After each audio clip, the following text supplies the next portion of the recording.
वैसे तो हर मास की अमावस्या को पितरों के नाम का दान किया जाता है, लेकिन हमारे शास्त्रों में भाद्रपद मास की पूर्णिमा से लेकर अश्विनी मास की अमावस्या तक विधि विधान पूर्वक श्राद्ध कर्म करने के विधान के बारे में बताया गया है।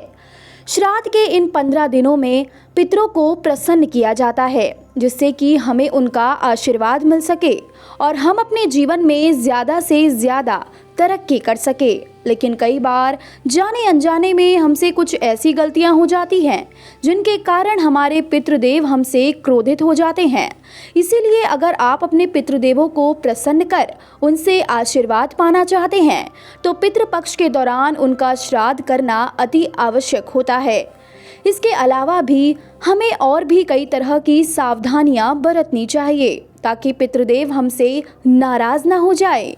आज की इस वीडियो में हम आपको कुछ ऐसी गलतियों के बारे में बताने वाले हैं जिन्हें श्राद्ध के दिनों में भूल कर भी नहीं करना चाहिए, नहीं तो पितृदेव नाराज हो जाते हैं। नंबर 1, शास्त्रों के अनुसार श्राद्ध में पितृपूजन के समय हमेशा तांबे या पीतल के बर्तनों में ही जल देना चाहिए। साथ ही ब्राह्मणों को भी पत्तल में ही भोजन कराना चाहिए और स्वयं भी पत्तल में ही भोजन करना चाहिए।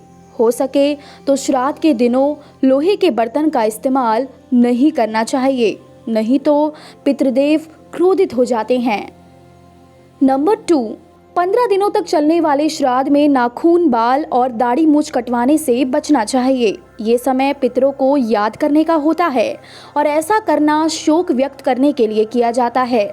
खासतौर से श्राद्ध के दिन तर्पण करने वाले व्यक्ति को पितरों के श्राद्ध से पहले अपनी दाढ़ी, मूछ या बाल नहीं कटवाने चाहिए, नहीं तो ऐसा करने से पितृदेव नाराज हो जाते हैं।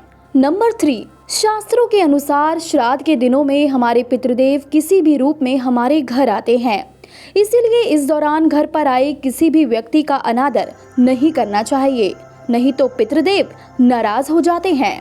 इसी तरह श्राद्ध के दौरान किया गया दान पुण्य पितरों की आत्मा को शांति देता है, इसीलिए इन दिनों किसी भी जरूरतमंद या गरीब को दान दक्षिणा देने से मना ना करें।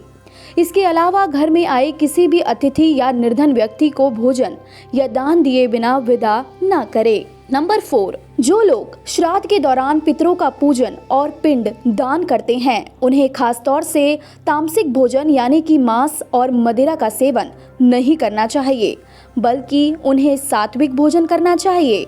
वैसे तो जिनके माता पिता जीवित होते हैं उनके लिए कोई खास नियम नहीं होते हैं, लेकिन हो सके तो सभी को ही श्राद्ध के दौरान सात्विक भोजन करना चाहिए। नंबर 5, पुराणों के अनुसार मृत्यु के बाद किसे कौन सी योनि मिलेगी अभी तक यह कोई नहीं जान पाया है।